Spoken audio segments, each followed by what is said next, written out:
El portal informativo de Fundación para la Promoción del Altruismo, institución de asistencia privada, presenta El lado humano del periodismo, un servicio de anunciación, comunicación altruista, compromiso y servicio. Hola, ¿qué tal? ¿Cómo están todos ustedes? Me da mucho gusto saludarles. Esto es Anunciación TV y ahora vamos a hablar de la Fuerza Energética de México. El uso, el desuso y el derroche, la explotación y sobreexplotación de las energías no renovables en la República Mexicana y luego pues alternativas.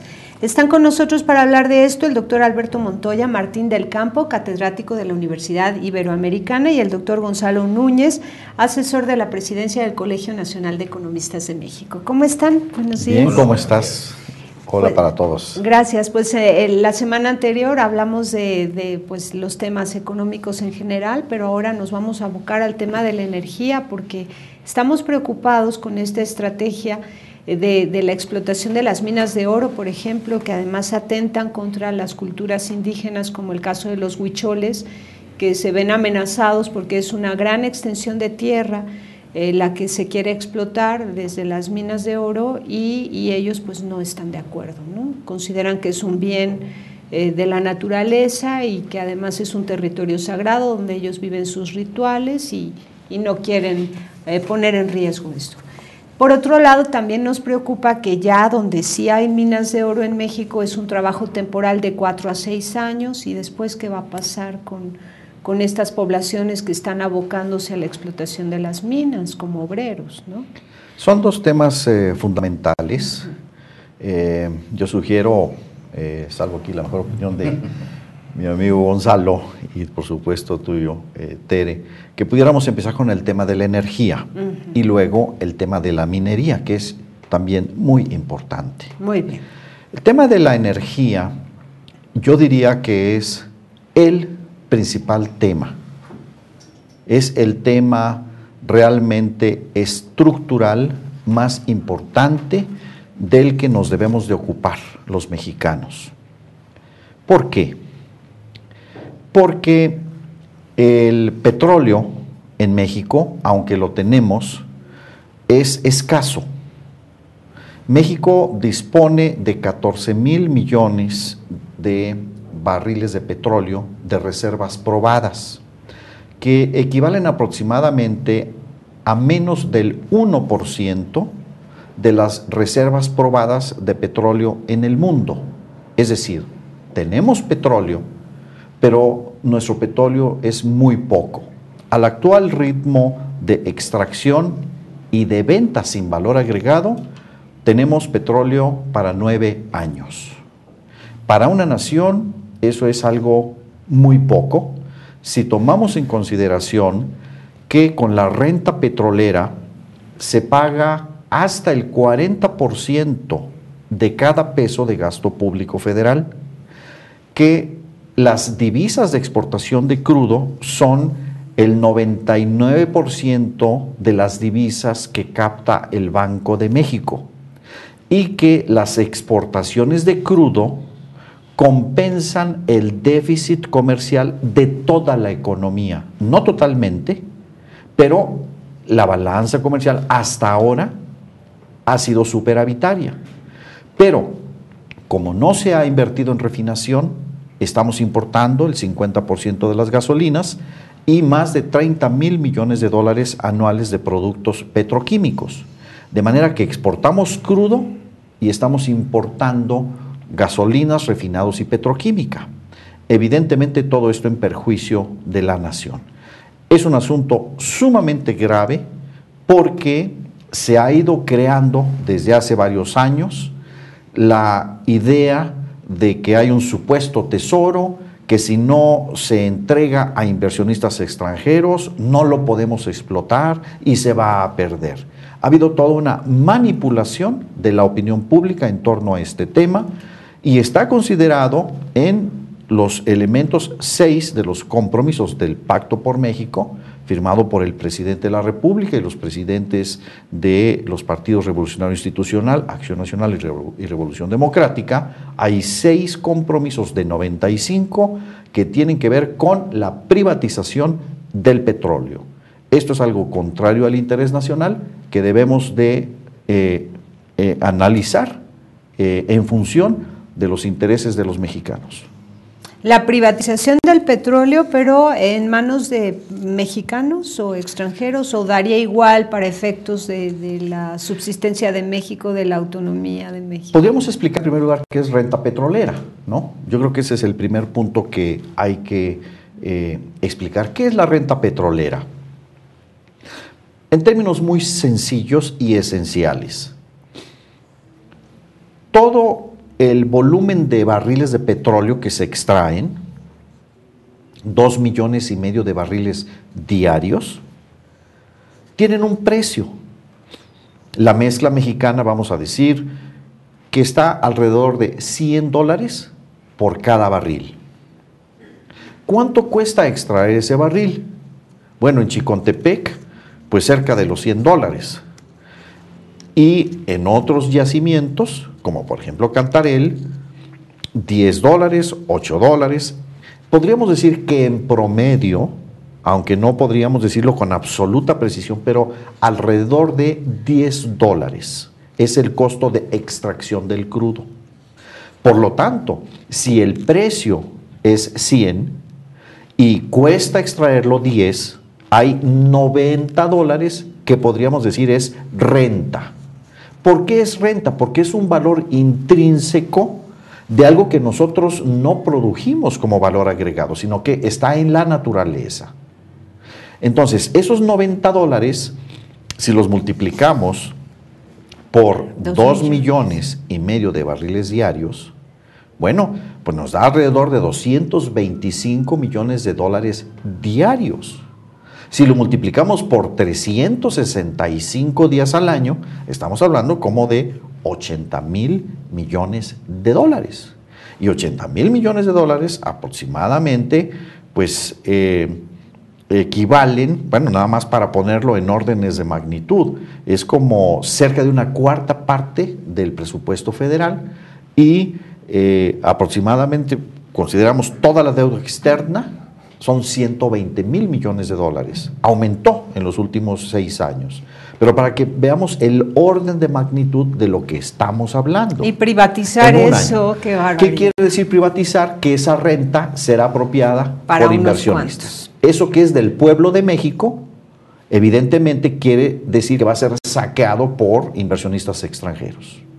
O nacionales, da igual, pero no puede ser que una cantidad tan gigantesca vaya al bolsillo de unos cuantos. Así es. Entonces, este es un asunto muy grave porque la única manera como México puede volver a reindustrializarse, puede invertir para tener soberanía alimentaria, puede invertir para generar energías renovables producidas por empresas nacionales o por organismos del Estado en materia de energía solar, eólica, maremotriz, etcétera.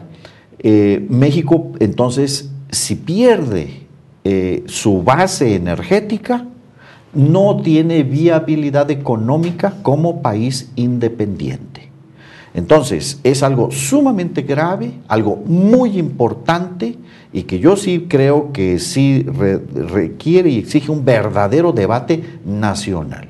Porque lo que debemos de garantizar es la energía para poder darle una viabilidad económica al país y por lo tanto viabilidad social y política.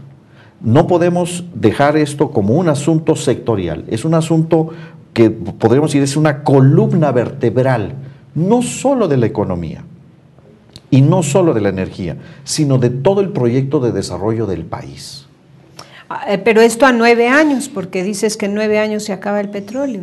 O sea, tenemos 9 años para... Existen yacimientos que se están explorando, es posible que se puedan reponer cierto tipo de reservas, pero lo que es muy importante tomar en consideración es que cada vez que se va avanzando en la explotación de yacimientos, los nuevos yacimientos, por supuesto que son más costosos y que por lo tanto esa renta que queda entre el precio de venta y el costo de producción va a ser menor. De manera que el petróleo barato, la era del petróleo barato se acabó.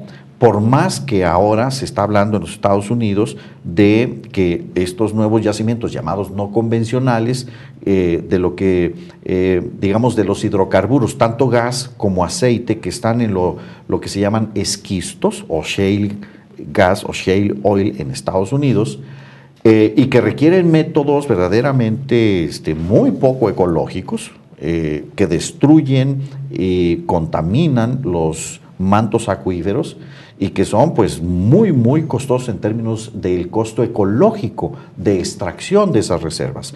Pero aún así, Estados Unidos, que en este momento depende en un 60% de la importación de hidrocarburos, el precio de los hidrocarburos difícilmente se podrá reducir, como no sea mediante procedimientos bélicos que obliguen a las producciones extraordinarias en el Medio Oriente y en otras partes del mundo. Entonces, lo que tenemos que hacer en estos 9 años, por lo pronto, es ir aprendiendo a utilizar energías renovables, ¿no?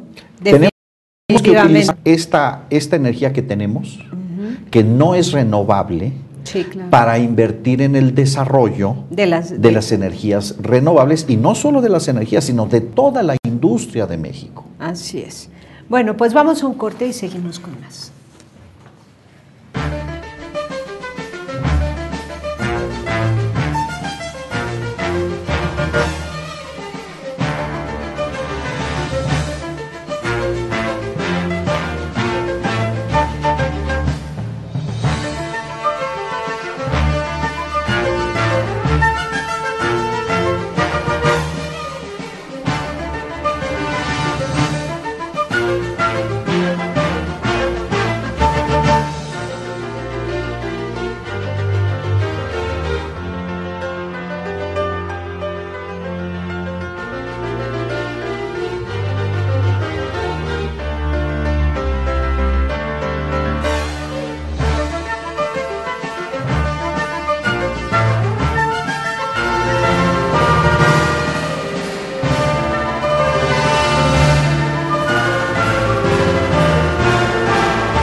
Continuamos en Anunciación TV analizando las cosas que no permiten a México crecer. Por ejemplo, esta situación que ocurre desde 1992, cuando el gobierno de México decide vender todas las paraestatales al sector privado, nacional o extranjero incluso.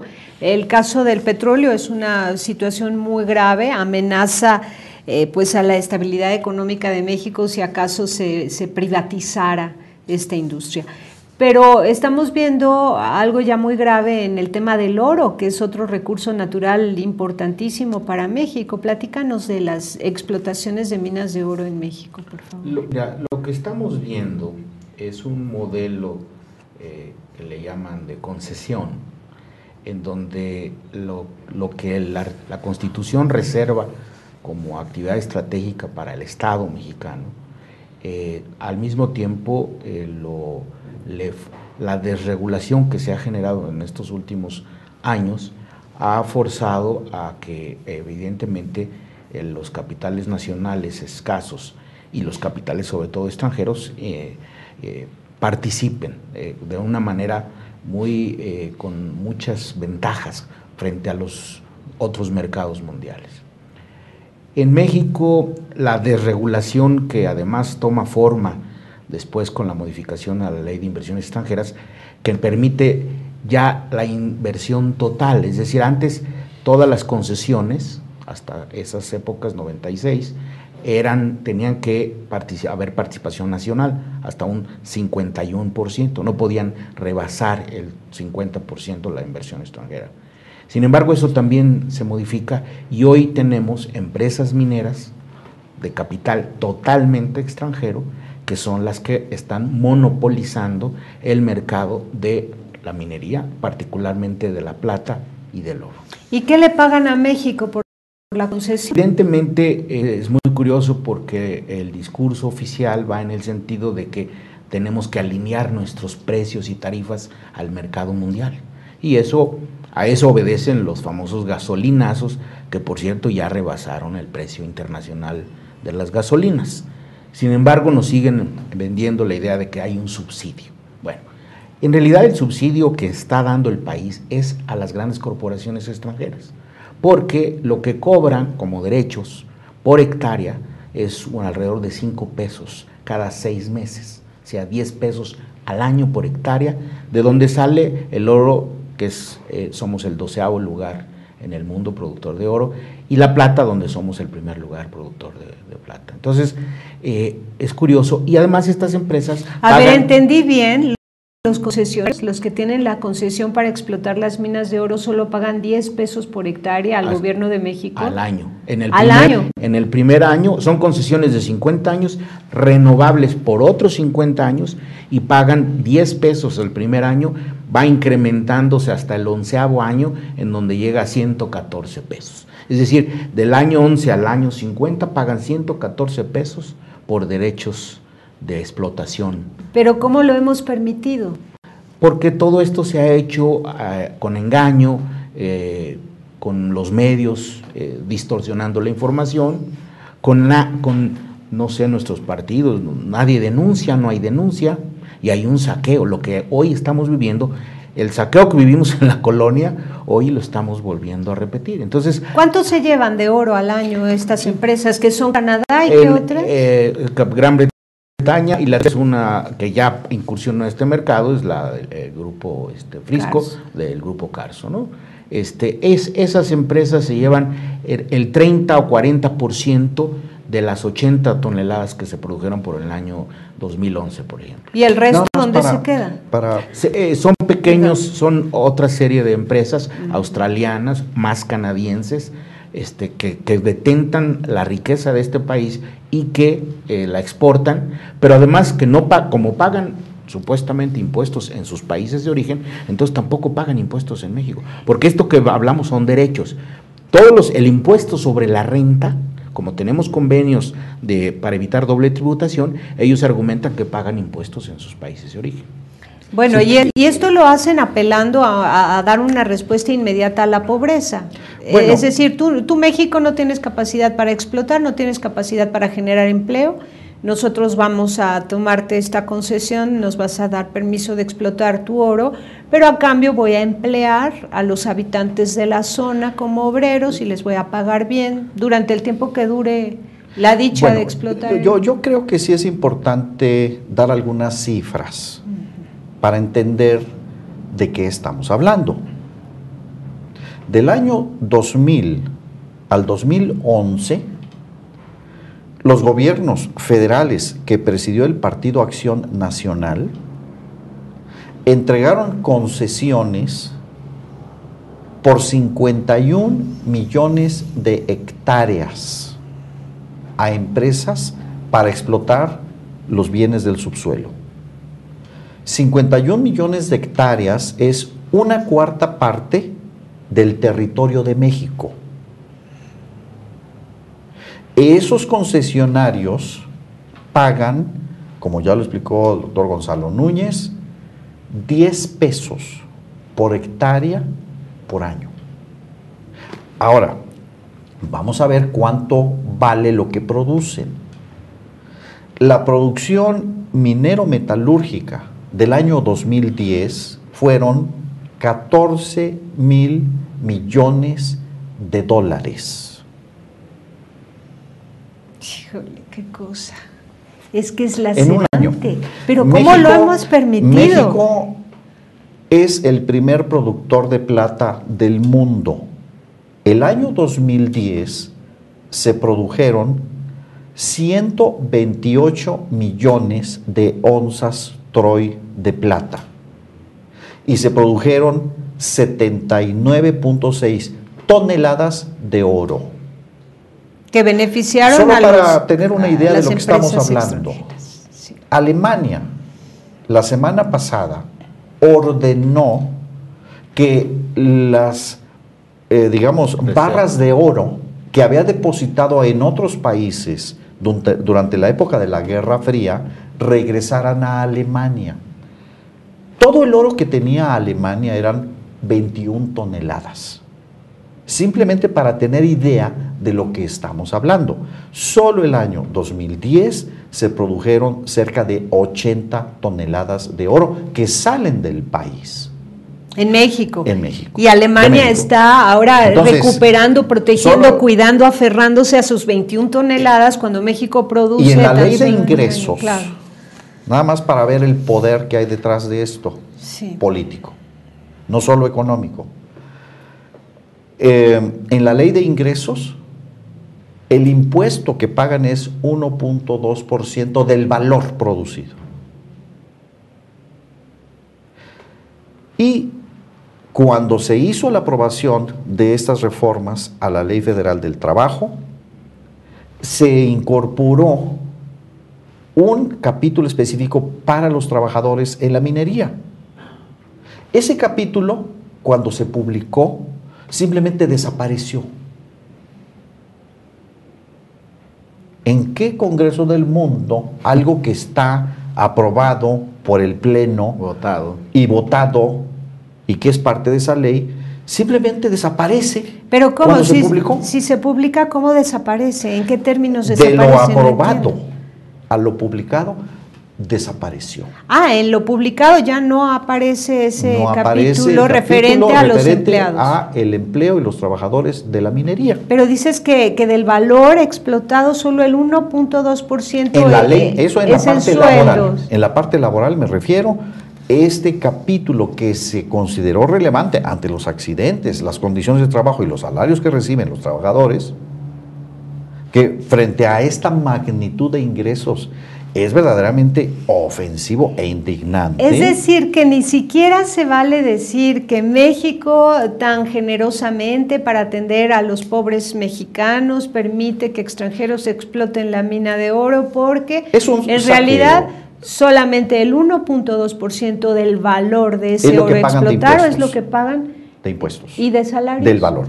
Los salarios, por supuesto, son los salarios más bajos del mundo, sin seguridad social, sin seguridad industrial, como lo hemos constatado a través de estos múltiples accidentes en diversos tipos de explotaciones, en particular en las explotaciones de minas de carbón en Coahuila, en donde, pues se ha visto una connivencia ahí, porque pues obviamente todo ese gas que se extrae, gas metano, pues es vendido a instancias públicas. Entonces, ¿cómo es que ese gas que proviene de esas explotaciones tan irregulares es comprado por entidades públicas? Ahora, dime, a nivel internacional, ¿por qué sucede esto? O sea, ¿México qué está recibiendo a cambio? Nada. ¿Debe haber algo? Nada.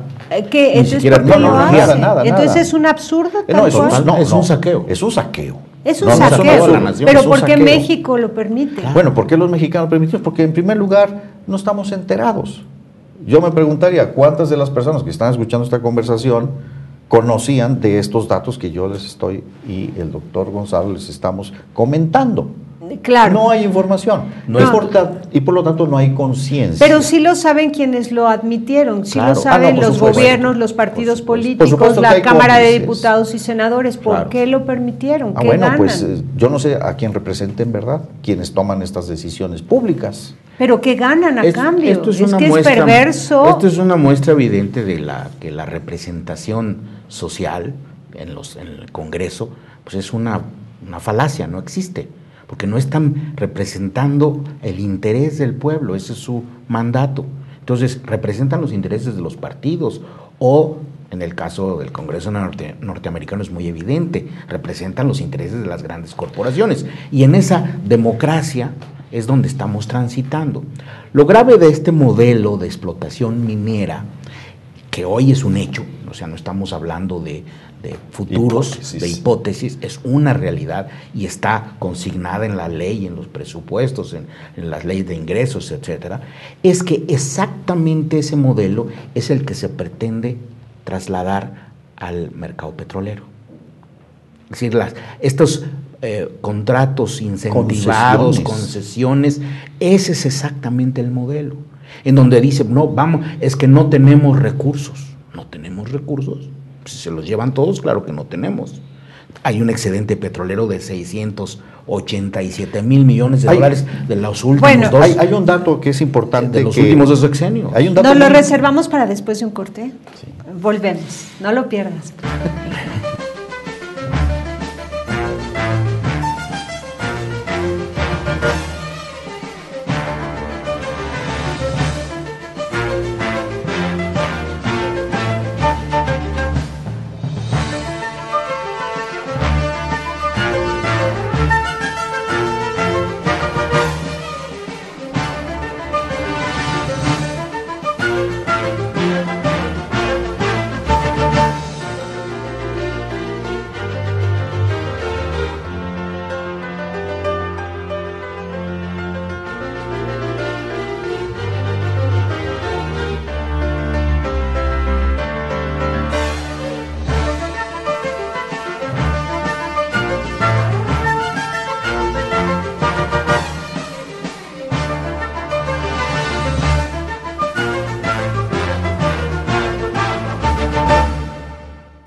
Continuamos en Anunciación TV hablando de un tema en serio. México de verdad se duele porque es pobre, pobre, pobre, pobre, siendo muy rico, pero muy saqueado.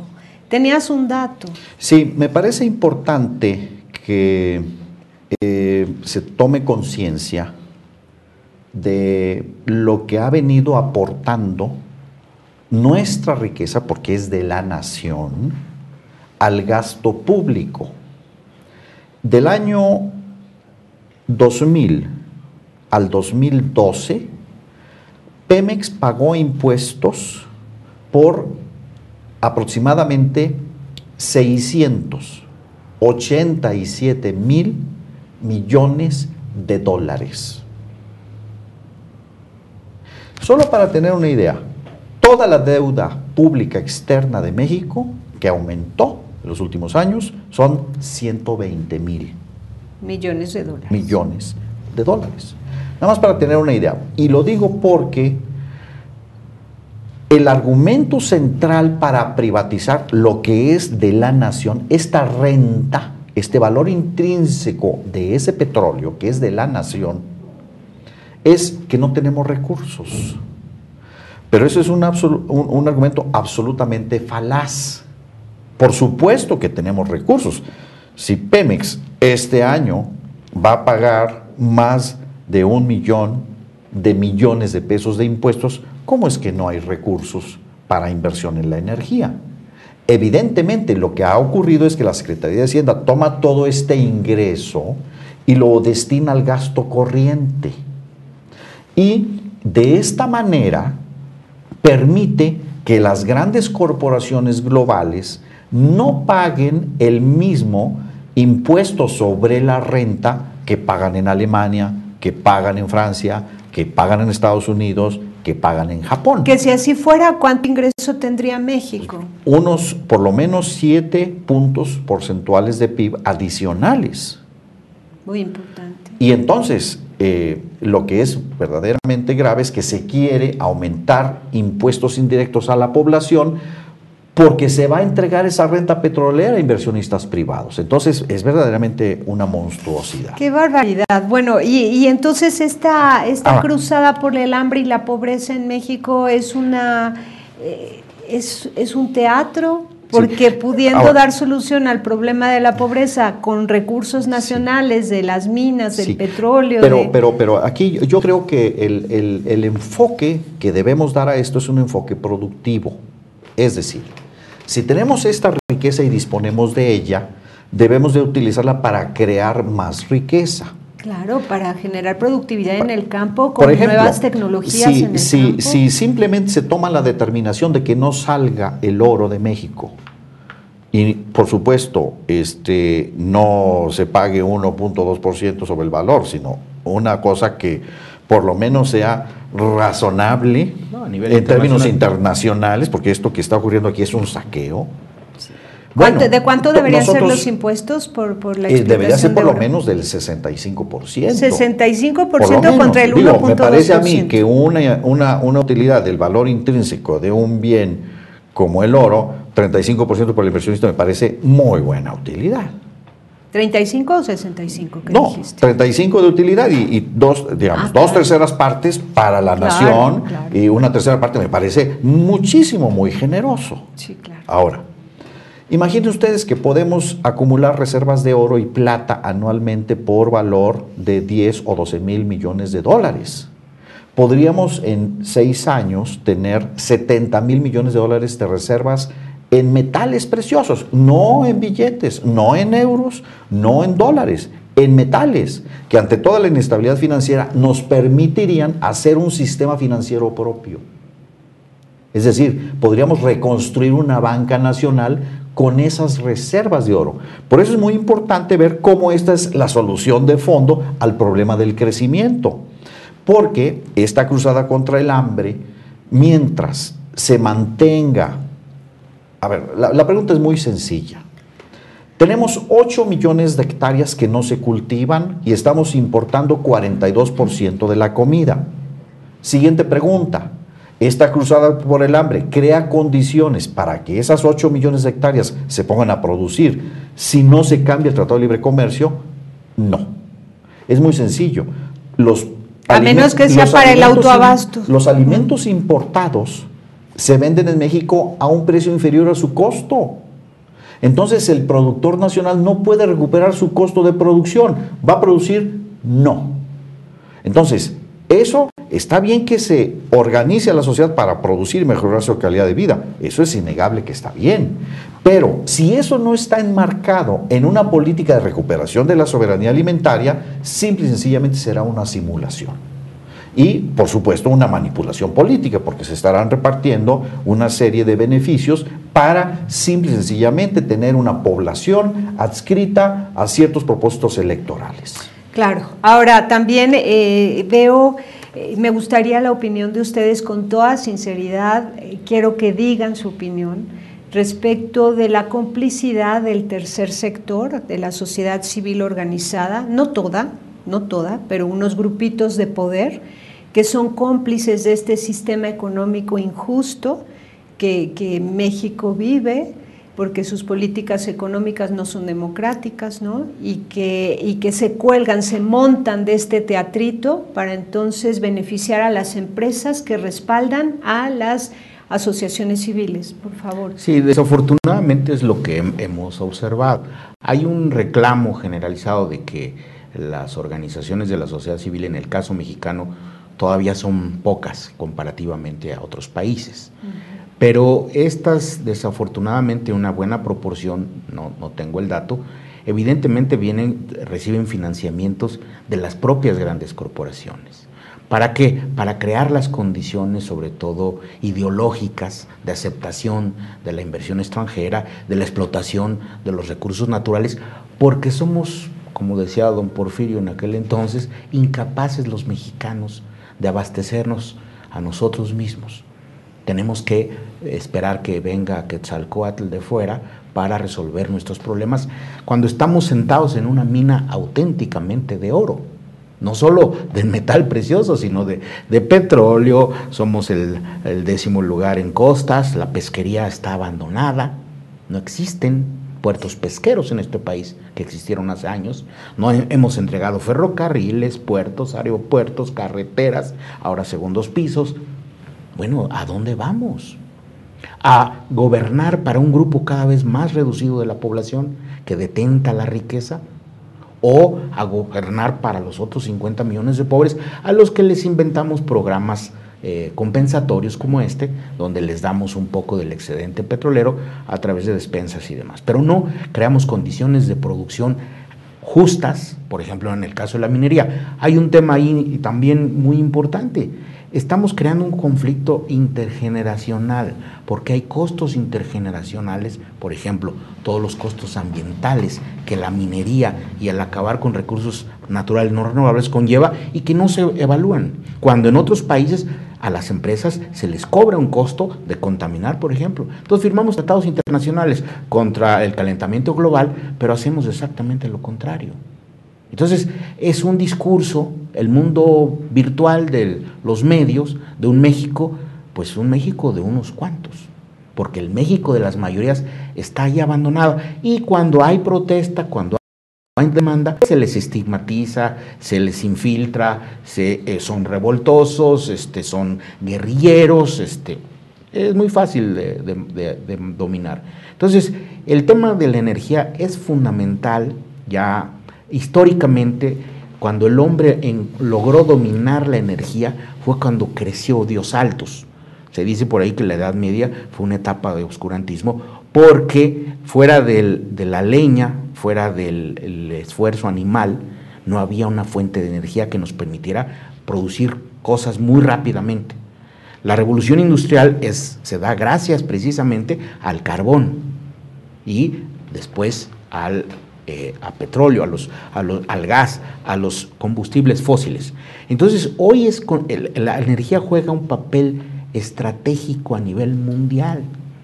Si México no tuviera petróleo, yo no sé qué hubiéramos hecho. Creo que hubiera sido mejor, ¿no? Por ahí decía López Hubiéramos Velarde. sido más creativos y más Claro, trabajadores, hubiéramos tenido ¿no? que Más desarrollar productivos. nuestro campo, nuestras riquezas, Claro. otras riquezas. El campo. Pero sobre eso, todo. precisamente porque hemos sido una economía rentista, la propiedad pública o privada nos genera per se una riqueza que no merecemos realmente, porque no hacemos nada para transformarla, para Ahora, agregar valor. Y ahora el tema de la felicidad, que es lo más importante, porque si de algo hablamos aquí en Anunciación TV es precisamente inspirados y buscando y apelando y encaminándonos hacia la felicidad.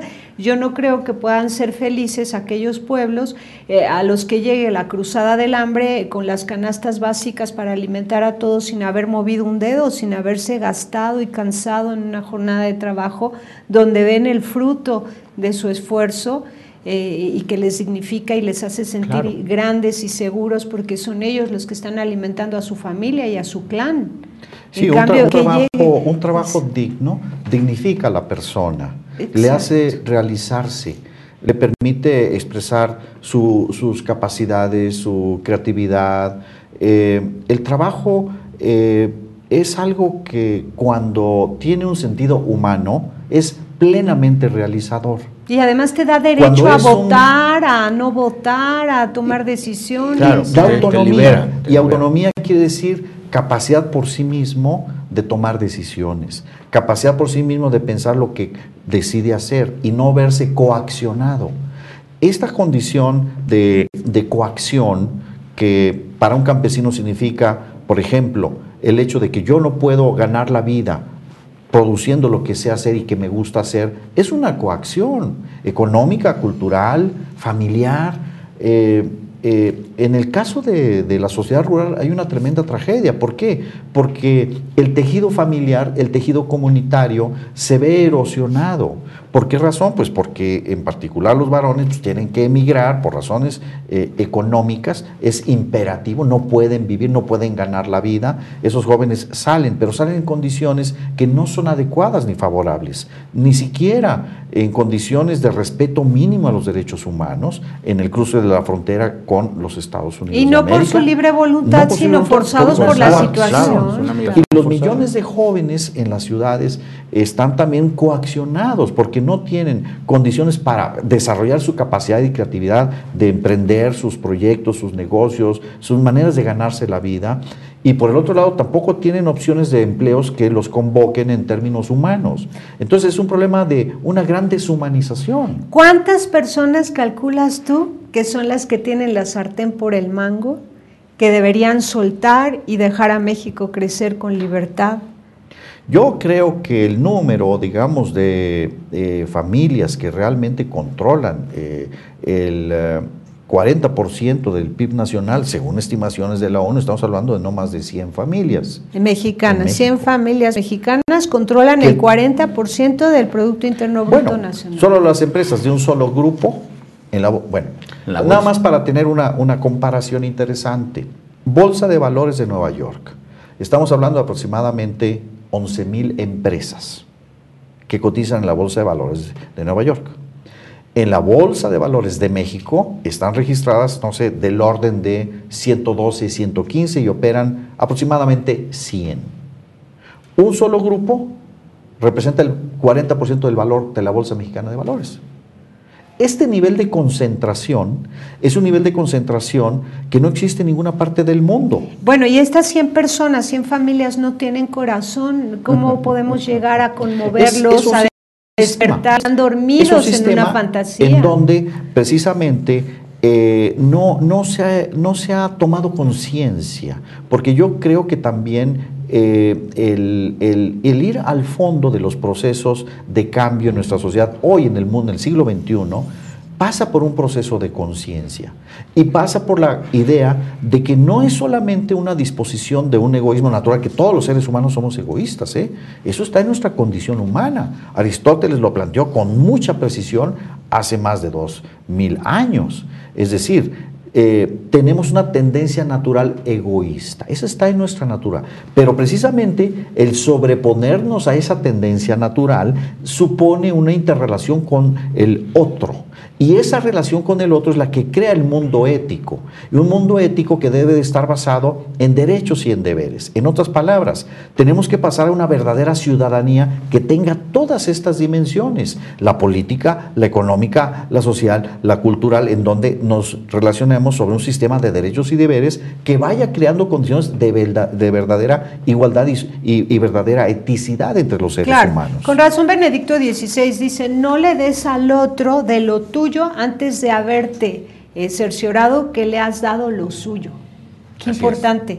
Dale primero lo suyo y luego dale de lo tuyo, pero no finjas dándole de lo tuyo cuando ni siquiera has garantizado que tenga lo suyo. Así es. Y lo suyo es enérgico, es el oro, es la tierra, la capacidad de producir la tierra, el agua, el petróleo, los mares, los ríos, los peces, todo. Y esto nos lleva a otro concepto que básicamente lo podríamos sintetizar así. Si México en los últimos 30 años fue concebido como una especie de colonia donde se puede extraer su riqueza natural, donde se tiene mano de obra, donde se le paga cada vez menos y tiene menos derechos y menos seguridad social y tiene menos democracia para que se acumule por estas corporaciones globales. Lo que podríamos decir, ¿cuál es la alternativa? Pues algo que en esencia consiste en lo siguiente: poder satisfacer nuestras necesidades con nuestros recursos, nuestro trabajo, nuestras empresas. Es decir, eso es lo que deberíamos de proponernos como proyecto de desarrollo de la nación y no estar como ahora se ha estado durante muchos años y que continúa esta tendencia. Vienen aquí de la OSDE, del Fondo Monetario, aquí está la agenda, lo que tiene que hacer México. ¿Por qué tenemos que hacer eso? Bueno, pues eso evidentemente no responde al interés de un desarrollo integral y equitativo en México y de los mexicanos. Y no solo la OSDE y el Banco Interamericano de Desarrollo y el Banco Mundial y todos estos organismos, sino también, por ejemplo, la ONU, que en paralelo a que el sector económico mundial viene y arrasa con toda la riqueza mexicana, llega a la ONU y arrasa con todos los valores de la cosmovisión mexicana. El valor y el amor a la vida, el respeto al embarazo de una mujer que lleva a un ser humano en su vientre, la adoración a Dios, ¿no? Incluso, o sea, todos nuestros valores, la familia, el matrimonio entre hombre y mujer, llega a la ONU y ¡pum! Entonces la pobreza material más la pobreza moral, pobre México. Esa es precisamente la matriz de fondo. ¿Por qué? Porque se concibe al ser humano como objeto. Como cosa. Como cosa, no como fin. Y en realidad es exactamente invertir el criterio ético fundamental. El criterio ético fundamental es: toda persona es fin y no es medio para nada. Todo lo demás, que si la energía, que si la forma como se organiza la escuela y la producción y todo, todos son medios. Lo único que constituye fin en sí mismo es cada una de las personas concretas, no el concepto abstracto del ser humano. El fin es el ser humano abstracto, no. Es cada el ser persona humano, con su nombre. cada persona con nombre, apellido. Eso es lo único que constituye fin. Y toda esta concepción de la globalización nos convierte en objetos, nos convierte en cosas para que alguien acumule riqueza. Exacto. De manera que los propósitos del sistema económico mundial no darían fruto para su beneficio en México si no fuera porque México ha comprado también la ideología de la ONU. Claro. O sea, si México no hubiera perdido su identidad humana, identidad con Dios, desde toda esta cultura cristiana, judeo-cristiana incluso, ¿no? Si México no hubiera perdido su identidad humana y su relación con Dios, no se hubiera rendido ante los intereses de unos cuantos a nivel mundial. Sí, lo que tenemos hoy, justamente, tú lo comentabas en el programa pasado, es así como nuestra democracia es muy limitada en términos políticos y sociales, en términos económicos lo que tenemos es una dictadura. ¿Por qué? Porque unos cuantos dominan a la mayoría.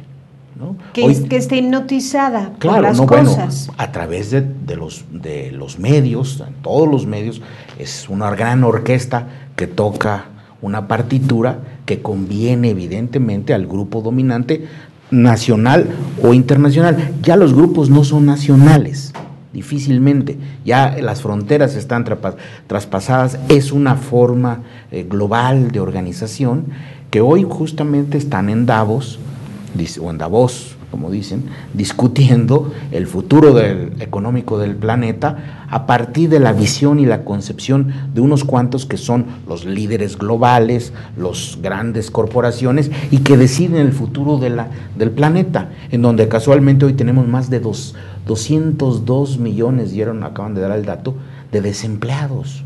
O sea, este modelo de acumulación, este modelo de desarrollo está diseñado por unos cuantos para unos cuantos. Ay, no, y las grandes mayorías están ausentes. En México nuestros 50 millones de pobres no participan de la riqueza de este país y no tienen futuro. Los 7 millones de ninis, o sea, las cifras son verdaderamente escandalosas. Y vemos el saqueo de la riqueza en todos los órdenes, a partir de una supuesta modernización y apertura y no hay tal beneficio. Está demostrado, 30 y tantos años tenemos en esta senda y lo que hemos logrado es una gran, ya lo decíamos, una gran fábrica de pobreza. ¡Qué barbaridad! Bueno, pues yo creo que tenemos que seguir platicando, porque apenas en este espacio hemos planteado el problema, pero hay soluciones que los economistas tienen que dar, los economistas con sentido humano tienen que dar. Y desde este foro pues sería un honor escucharlos en una próxima ocasión. ¿Puede ser la próxima semana? ¿Sí? Puede ser esta o la otra. Esta o la otra, nos ponemos de acuerdo al salir del aire. Sí. Y ahora las soluciones propuestas a nivel personal, cada persona. ¿Qué aconsejamos a cada persona, a cada líder comunitario, a cada comunidad? Yo lo primero que sugiero, porque en muchas ocasiones nos dicen, ¿qué hacemos? Como si tuviéramos la varita mágica. Lo primero que tenemos que tener es conciencia. Los grandes movimientos, las grandes revoluciones se hicieron cuando todo el mundo estuvo de acuerdo de lo que había que hacer. O todo el mundo estaba de acuerdo que lo que se había hecho no era lo correcto. Entonces lo primero que tenemos que hacer es una gran revolución de las conciencias, de la conciencia colectiva. Muy bien, estamos de acuerdo.